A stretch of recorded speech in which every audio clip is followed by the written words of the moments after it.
Everyone, welcome back to our YouTube channel अंग्रेजी से हिंदी तक। तो हमने ली है यहाँ पर कुछ न्यूज़ की हेडलाइंस, जिनके हम हर सिंगल वर्ड का मीनिंग जानते जाएंगे और उसके साथ ही उस हेडलाइन की हिंदी बनाएंगे और देखेंगे कि हेडलाइन को कैसे इन्होंने बनाया है, यानी कौन सा टेंस यूज हुआ है या फिर पैसिव वॉइस में वो हेडलाइन बनाई गई है। तो कुल मिला के बहुत सारे फ़ायदे हमें इस वीडियो से होने वाले हैं। तो चलिए शुरू करते हैं वीडियो को बिना देरी किए। पहले हम जानेंगे हर सिंगल वर्ड का मीनिंग, साथ के साथ फिर उनको जोड़ते चलेंगे और उससे पूरी हेडलाइन की जो है हिंदी आसानी से बन जाएगी। IAEA, अब ये जो है एक अंतर्राष्ट्रीय परमाणु ऊर्जा एजेंसी है जो परमाणु से जुड़ी हुई गतिविधियों के बारे में जानकारी हासिल करती है। फाउंड मीन होता है मिलना। अब समझ गए होंगे कि IAEA यानी अंतर्राष्ट्रीय परमाणु ऊर्जा एजेंसी को मिला है। क्या मिला है? देखिए, फाइंड मीन होता है मिलना। अब ये फाइंड की सेकंड फॉर्म का यहाँ पर यूज हुआ है फाउंड, यानी मिला है। तो ये जो हमारा सेंटेंस है ये पास्ट इंडेफिनिट सेंटेंस है। आगे देखते हैं हेडलाइन को।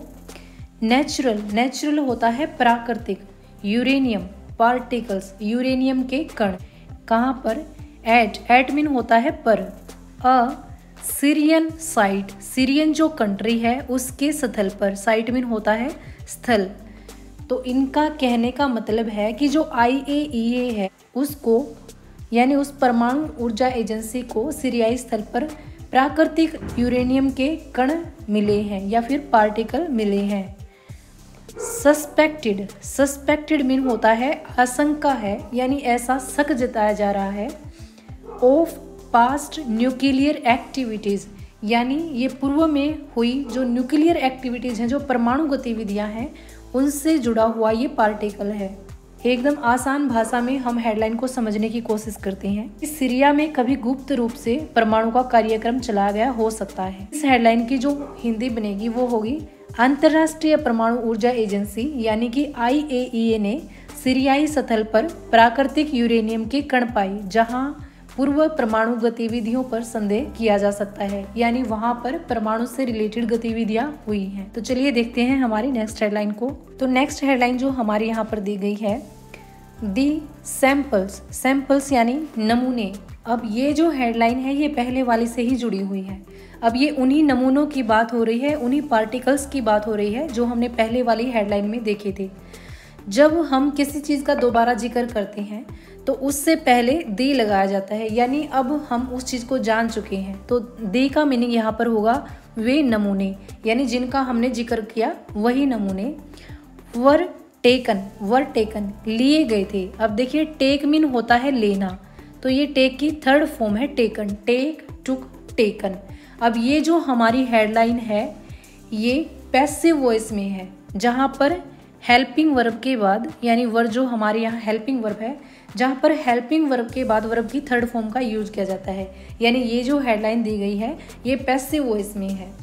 जो नमूने लिए गए हैं फ्रॉम अ लोकेशन, जिस स्थल से एल्जेडली मीन कथित रूप से या फिर ऐसा कहने में आया है। लिंक्ड मीन जुड़े हुए हैं। टू दी बॉम्ब्ड, बमबारी से, यानी जो वे नमूने मिले हैं वे बमबारी से जुड़े हुए हैं।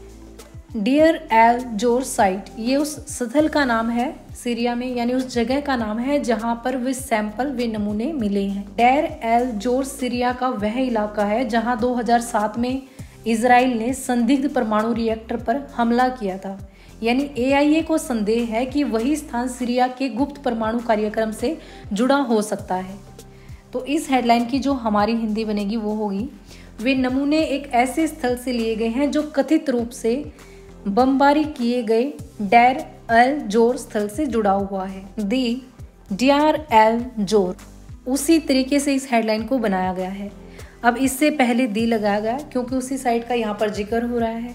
अब ये जो बिल्डिंग थी, ये जो साइट थी, जो जगह थी जहाँ पर नमूने मिले हैं, वाज डिस्ट्रॉयड, नष्ट कर दी गई थी। देखिए, डिस्ट्रॉय मीन होता है नष्ट करना। ये वर्ब की थर्ड फॉर्म है। पैसिव वॉइस में ही हमारी ये हेडलाइन है जहाँ पर हेल्पिंग वर्ब के बाद वर्ब की थर्ड फॉर्म का यूज किया गया है। वाज डिस्ट्रॉयड, नष्ट कर दी गई थी। किसके द्वारा? बाई मीन होता है द्वारा। एन इजरायली एयर स्ट्राइक होता है हवाई हमला, यानी एक इजरायली हवाई हमला हुआ था इन 2007 2007 में एक इजरायली हमला हुआ था जिसमें ये जो बिल्डिंग है डियर एल जोर ये नष्ट कर दी गई थी ये जगह। आज की हमारी last headline, Syria under Asad. अब जो सीरिया जो कंट्री है, अंडर मीन होता है नेतृत्व में। असद जो है सीरिया के राष्ट्रपति हैं बशर अल असद, उसके नेतृत्व में क्लेम्ड मीन दावा किया है। अब इतने की हिंदी बनाने की कोशिश कीजिए। सीरिया ने असद के नेतृत्व में दावा किया है किस चीज़ का? डेर एल जोर यानी कि जो बिल्डिंग है वो साइट है was a regular military base, एक सामान्य सेना का अड्डा था। मिलिट्री बेस होता है सेना का अड्डा। नोट अ न्यूक्लियर फैसिलिटी, उनका कहना है कि ये कोई परमाणु केंद्र नहीं था। फैसिलिटी में होता है केंद्र, न्यूक्लियर यानी परमाणु।